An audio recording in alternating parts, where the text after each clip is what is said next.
साथियों, आपके केबीसी की तैयारियों के लिए मैं फिर से क्वेश्चन का सेट लेकर के हाजिर हूँ। और आप सभी को मालूम है कि 9 मार्च से रजिस्ट्रेशन चालू हो रहा है और रजिस्ट्रेशन के बाद आपको आईवीआर कॉल होगा। आईवीआर कॉल के बाद आपको ग्राउंड ऑडिशन के लिए बुलाया जाता है और वहाँ पे 20 क्वेश्चनों का जी के टेस्ट होता है। तो उसी जी के टेस्ट की तैयारी इस वीडियो में मैं करवा रहा हूँ। ठीक है, तो पहला क्वेश्चन आप देख रहे हैं यहाँ पर।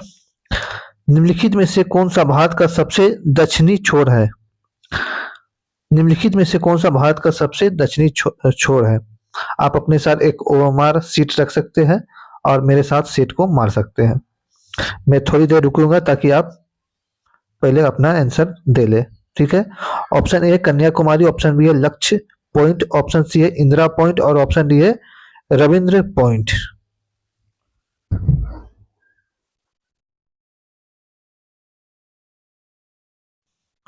तो इसका सही आंसर हो जाएगा option number C, Indira point. चलिए इसका डिटेल थोड़ा जान जाते हैं। भारत का सबसे दक्षिणी छोर इंदिरा पॉइंट अंडमान और निकोबार द्वीप समूह में स्थित है। इस जगह का नाम इंदिरा पॉइंट भारतीय प्रधानमंत्री इंदिरा गांधी के नाम पर रखा गया। इस बिंदु को पहले पिगमेलियन पॉइंट और पार्सन्स पॉइंट के नाम से जाना जाता था। चलिए नेक्स्ट क्वेश्चन की ओर बढ़ते हैं। क्वेश्चन नंबर 2, किस पंचवर्षीय योजना का उद्देश्य गरीबी का उन्मूलन था? ऑप्शन ए चौथी, ऑप्शन बी पांचवी, ऑप्शन सी छठी, ऑप्शन डी सातवीं।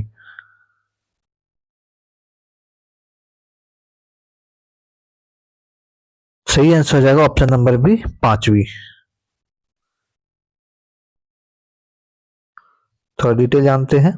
पांचवी पंचवर्षीय योजना रोजगार, गरीबी उन्मूलन, गरीबी हटाओ और न्याय पर केंद्रित थी। इस योजना में कृषि उत्पादन और रक्षा में आत्मनिर्भरता पर भी ध्यान केंद्रित किया गया था। चलिए आगे बढ़ते हैं। इसका आंसर आपको पता होना चाहिए। ऑप्शन क्वेश्चन है 3, कर्मयोद्धा ग्रंथ डैश के जीवन पर लिखा गया है। Option A Mahatma Gandhi, option B Narendra Modi, option C Subhash Chandra Bose, option D Manmohan Singh.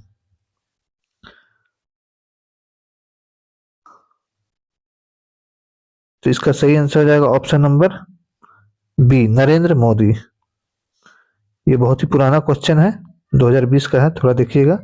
केंद्रीय गृह मंत्री अमित शाह ने 7 जनवरी 2020 को प्रधानमंत्री नरेंद्र मोदी के जीवन पर लिखी हुई पुस्तक कर्मयोद्धा ग्रंथ का विमोचन किया था और उन्होंने कहा था कि नरेंद्र मोदी एक संवेदनशील व्यक्ति, एक सख्त प्रशासक और निडर कमांडर है और उन्होंने हमेशा राजा प्रथमो सेवक के मंत्र पर काम किया है। ठीक है, ये किताब का नाम याद रखिएगा, बहुत ही इंपॉर्टेंट है।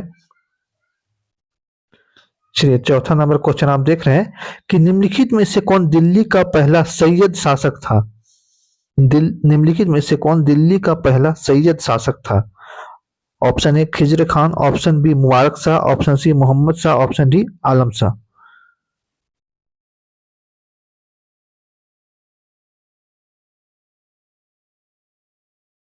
सही आंसर हो जाएगा ऑप्शन नंबर 1 खिजर खान।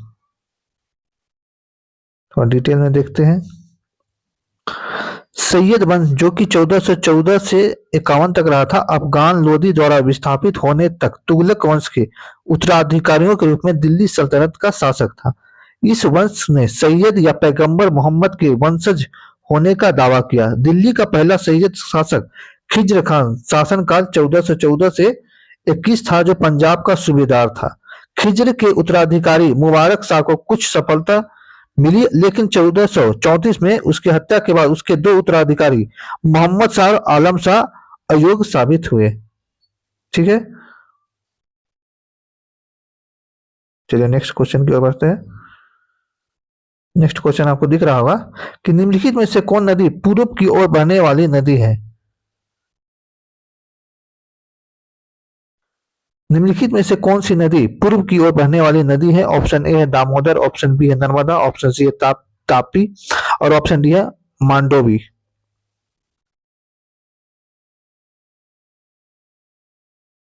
सही आंसर हो जाएगा ऑप्शन नंबर ए दामोदर। दामोदर नदी पूर्व की ओर बहने वाली नदी है। दामोदर नदी गंगा की सहायक नदी है और महानदी पूर्व में बहती है, और दामोदर नदी को पहले शोक नदी के रूप में जाना जाता था। ठीक है, और बिहार का शोक किस नदी को कहते हैं, आप बताइएगा जरूर। आगे बढ़ते हैं। निम्नलिखित में से कौन एक ग्रीन हाउस गैस नहीं है? Option A nitrogen, option B methane, option C जलवाष्प, ऑप्शन डी नाइट्रस ऑक्साइड।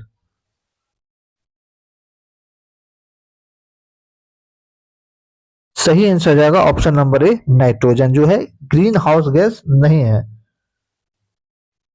चलिए आगे बढ़ते हैं नेक्स्ट क्वेश्चन को। अगला क्वेश्चन है कि निम्नलिखित में से कौन रबी फसल का एक युग्म है? निम्नलिखित में से कौन रबी फसल का एक युग्म है? ऑप्शन ए है गेहूं सरसों, ऑप्शन बी है सरसों धान, ऑप्शन सी है धान मटर, ऑप्शन डी है मटर मक्का।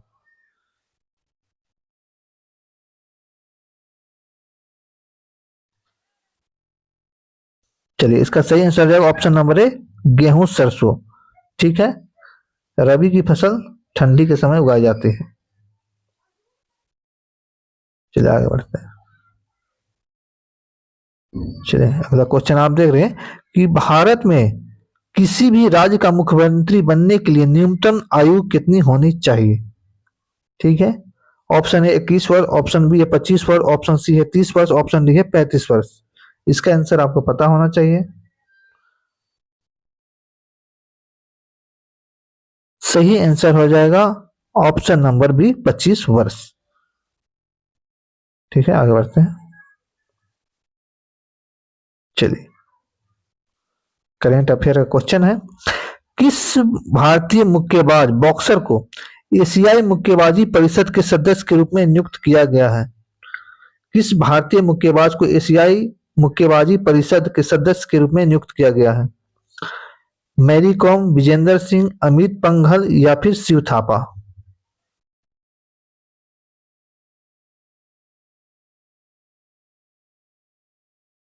सही आंसर जाएगा option number B Vijender Singh.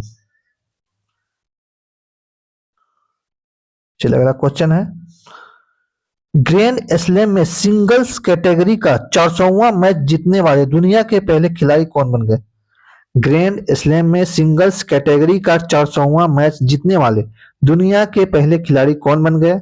Option A है नाओमी ओसाका, ऑप्शन बी है नोवाक जोकोविच, ऑप्शन सी है आंद्रे अगासी, ऑप्शन डी है रोजर फेडरर। बहुत ही इंपॉर्टेंट क्वेश्चन है, और इस वीडियो का पीडीएफ जो है मेरे टेलीग्राम चैनल पे आपको मिलेगा, और टेलीग्राम का लिंक डिस्क्रिप्शन में है, वहां से जाकर टेलीग्राम से जुड़ सकते हैं। ठीक है, और चैनल को सब्सक्राइब नहीं किया है तो चैनल को सब्सक्राइब जरूर करेंगे। और इसका सही आंसर हो जाएगा ऑप्शन नंबर बी नोवाक जोकोविच। ठीक है, आगे बढ़ते हैं नेक्स्ट क्वेश्चन। सहारा मरुस्थल निम्नलिखित में से किस महाद्वीप में स्थित है? सहारा मरुस्थल निम्नलिखित में से किस महाद्वीप में स्थित है? ऑप्शन ए दक्षिण अमेरिका, ऑप्शन बी उत्तरी America, option C Africa, option D Australia.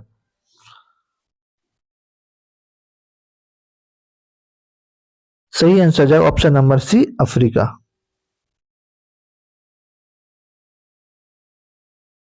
ठीक है, थोड़ा देख लेते हैं। सहारा मरुस्थल अफ्रीका में स्थित है और ये विश्व का सबसे बड़ा मरुस्थल है। चलिए अगला क्वेश्चन भी इंपॉर्टेंट है, उस वन का नाम क्या है जहां भगवान राम, लक्ष्मण और देवी सीता वनवास के दौरान रहे थे? उस वन का नाम क्या है जहां भगवान राम, लक्ष्मण और देवी सीता वनवास के दौरान रहे थे? ऑप्शन ए है अरण्य, ऑप्शन बी है आरण्यक, ऑप्शन डी है दंडकारण्य और ऑप्शन डी है करनय।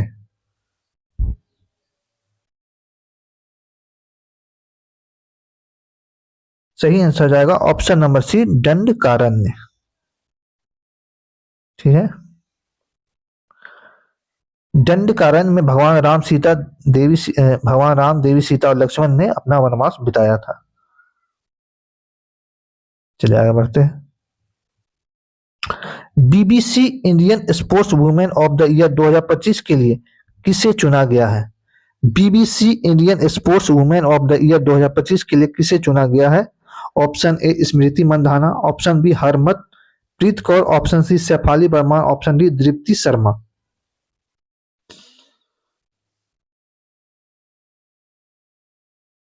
सही आंसर हो जाएगा option number A, Smriti Mandhana. Next question, अंतर्राष्ट्रीय बाल कैंसर दिवस कब मनाया जाता है? अंतर्राष्ट्रीय बाल कैंसर दिवस कब मनाया जाता है? ऑप्शन ए 12 फरवरी, ऑप्शन बी 13 फरवरी, ऑप्शन सी 14 फरवरी और ऑप्शन डी 15 फरवरी।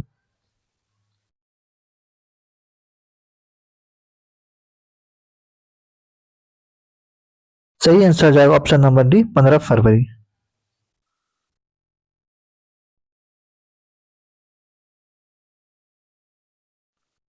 इस क्वेश्चन को यहां पर लीजिए, पूरा नहीं दिख पाएगा।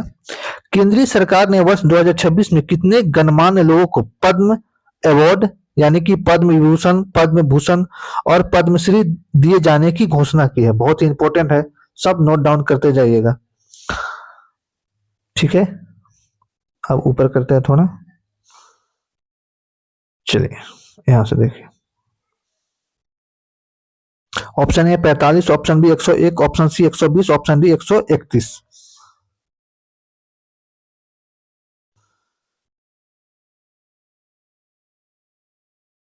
सही आंसर जाएगा ऑप्शन नंबर डी, 131 लोगों को जो है पद्म अवार्ड दिए जाने की घोषणा की गई है। ठीक है, इसमें आप देख सकते हैं पद्म विभूषण 5 है, पद्म भूषण 13 है और पद्मश्री 113 है। आगे क्वेश्चन में भी मिलेगा।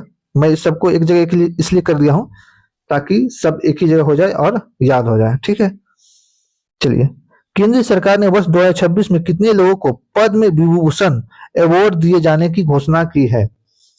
यहाँ पे पद्म विभूषण पूछा गया है, कितने लोगों को दिया जाने की घोषणा की गई है? Option A 4, option B 5, option C 7, option D 8। आगे हमने डिस्कस भी कर चुके थे, तो सही आंसर हो जाएगा ऑप्शन नंबर बी, 5 लोगों को पद्म विभूषण दिए जाने की घोषणा की गई है। 5 लोग यहाँ पे नाम में दिया हुआ है, Dharmendra Singh Deol, KT Thomas, N Rajam, P Narayanan और वी एस अच्युतानंदन।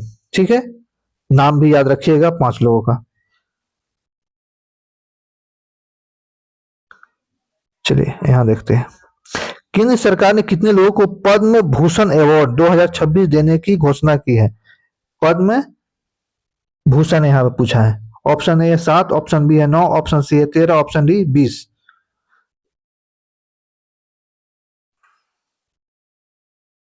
सही आंसर हो जाएगा ऑप्शन नंबर सी, 13 लोगों को। ठीक है, चलिए आगे बढ़ते हैं। यहाँ पे देखिए, केंद्र सरकार ने कितने पद्मश्री अवार्ड 2026 देने की घोषणा की है? ऑप्शन ए 76, ऑप्शन बी है 91, ऑप्शन सी है 109 और ऑप्शन डी है 113। तो सही आंसर जाएगा ऑप्शन नंबर डी, 113। एक चीज आप देखिएगा कि यहाँ पे जो पद्म श्री अवार्ड जो है 113 लोगों को दिया गया है, 113 लोगों को दिया गया है, और पद्म भूषण जो है 13 लोगों को और पद्म विभूषण 5 लोगों को दिया गया है। तो टोटल मिलाकर 131 लोगों को पद्म अवार्ड देने की घोषणा की है। अभी मिला नहीं है, ये मिलता है आपको जून जुलाई के आसपास दिया जाता है। ठीक, लेकिन घोषणा पहले हो जाती है। चलिए आगे बढ़ते हैं।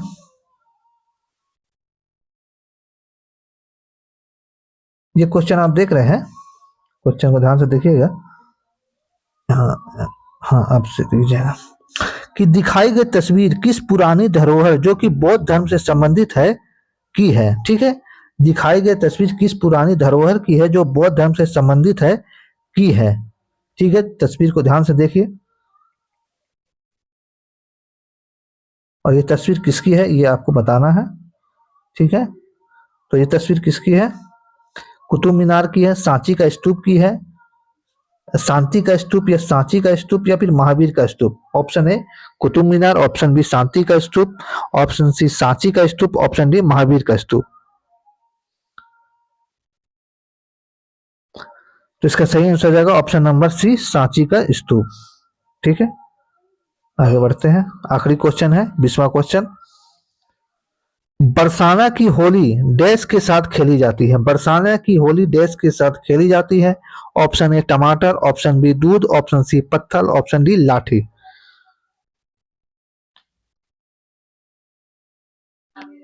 सही आंसर हो जाएगा ऑप्शन नंबर डी, लाठी के साथ बरसाना की होली खेली जाती है। और आप लोगों को अभी से ही हैप्पी होली है।